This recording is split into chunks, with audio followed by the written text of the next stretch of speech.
There's a moment most quiet people never notice. A conversation either opens up or quietly dies in the first 10 seconds. And it almost always comes down to one thing. The very first sentence you say after someone speaks to you. You felt it before, that small drop when a chat fades into nothing. You answered politely, maybe even smiled, yet somehow the energy just left the room. It wasn't your fault, and it wasn't because you're boring or socially broken. You simply never learned the kind of sentence that makes people want to stay. Because most of us were taught to answer questions, not to open doors with them. By the end of this, you'll know exactly what to say in those first seconds. I'll show you 3 quiet shifts that change how people respond to you instantly. The third one is the smallest and somehow the most powerful of them all. Picture this familiar scene that probably happens to you almost every single week. Someone interesting walks over, asks how your weekend was, and your mind goes blank. You say, "Good, yours," and watch the spark fade right in front of you. Nothing was wrong with your words, but nothing in them invited the person closer. That's the hidden problem with most first sentences. Quiet people instinctively reach for. They close a loop instead of opening it, ending the moment instead of expanding it. A great first sentence does the opposite. It leaves a small door slightly open. It hands the other person something warm to walk toward, not a wall to bounce off. And once you see this pattern, you won't be able to unsee it anywhere. The first shift is simple. Replace the reflex answer with a small specific detail. Instead of "good, yours," try "honestly, it was slower than I expected," in a good way. That one extra detail tells the listener there's a story behind your words. Their brain quietly leans in, curious, almost without them realizing they're doing it. Because people aren't drawn to polished answers, they're drawn to little glimpses of someone real. A specific detail is like cracking a window. Suddenly the air in the conversation moves. You don't need to be clever, witty, loud, or even particularly interesting in that moment. You just need to sound like a person, not a polite voice on customer service. Try this once today, and watch how often people ask you a follow-up question. Now here's where most quiet people go wrong without ever realizing what they did. They treat the first sentence like a test they have to pass quickly and correctly. So, they give the safest, shortest, most invisible answer they can possibly think of. And safety in a first sentence is exactly what makes you forgettable. The goal isn't to impress, it's to feel warm, present, and easy to be near. A first sentence isn't a performance, it's an invitation into something low pressure. When you stop trying to sound interesting, something strange happens inside the other person. They relax because suddenly they don't have to perform either, and you both exhale. That's the quiet power of going first with realness instead of polish. The second shift is even smaller, and it might be the easiest one to use today.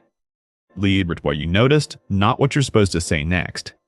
I love how calm this place feels tonight. Beat "Hey, how are you?" every single time. Because noticing something out loud signals presence, and presence is rarer than charm. It tells the other person, without bragging, that you're actually here in this moment. Most people are mentally rehearsing their next sentence while pretending to listen to you. When you simply notice something real, you stand out without saying anything impressive. You don't need a clever line, just one honest observation about the room, the moment, or them. And here's the part that surprises people the most when they actually try it. The thing you notice doesn't have to be deep, witty, or even particularly original. That painting behind you is doing something strange to my brain works beautifully. This coffee smells better than it has any right to, works just as well. The magic isn't in the sentence, it's in the fact that you noticed at all. Most rooms are full of people performing, and almost no one is genuinely observing. When you observe out loud, you instantly become the most interesting energy in the room. Not because you said something brilliant, but because you broke the script everyone else is following. And nothing draws people in faster than someone who isn't reading from the same script. Quit pause because I want to ask you something before we go into the last shift. What's the most awkward first sentence someone has ever opened a conversation with you with? Or maybe one that surprised you, that pulled you in even though you weren't expecting it? Drop it in the comments because your example might help someone else find their voice. I read these, and the best ones often teach me more than I teach you. Now, the third shift, the one I told you was small but secretly the most powerful. Most people open a conversation by asking about facts, your job, your weekend, your plans. Facts are fine, but facts don't make people feel anything, and feelings are what they remember. So the third shift is this. Ask about the feeling behind the fact, not the fact itself. Instead of what do you do, try what part of your week actually feels alive lately. Instead of how was your weekend, try what's something small that made you smile this week. These sentences feel slightly unusual, and that's exactly why they work so well on people. They cut past the rehearsed answers everyone gives 100 times a month, and they let the other person feel, maybe for the first time that day, actually seen. When someone feels seen by a stranger, something quiet but unforgettable happens inside them. They don't just enjoy the conversation, they remember you long after the night is over. This is the part most loud, charismatic people never figure out, no matter how confident they sound. You don't have to be the most exciting person in the room to be the most memorable one. You just have to be the one who made someone feel like more than a script. And that, more than any clever line, is what makes people want to keep talking to you. Notice that none of these shifts require you to be louder, funnier, or more outgoing. They're built for the quiet observer, the one who already notices more than they say. Your natural pace, your softer voice, your tendency to think before speaking, those are gifts here. A first sentence delivered slowly and warmly lands deeper than a fast, clever one. Because the quiet first sentence doesn't fight for attention, it invites attention toward it. An invitation in a world full of performance is the rarest social signal there is. Here's something worth sitting with before we close out this idea together. The first sentence isn't really about words, it's about the energy you walked in with. If you arrive curious, your first sentence will be curious without you trying. If you arrive offended, your first sentence will sound offended no matter how polished it is. So the deepest shift isn't memorizing lines, it's softening your inner state before you speak. Take one slow breath before opening your mouth and watch how different your words feel. That single breath is the quiet difference between sounding nervous and sounding grounded.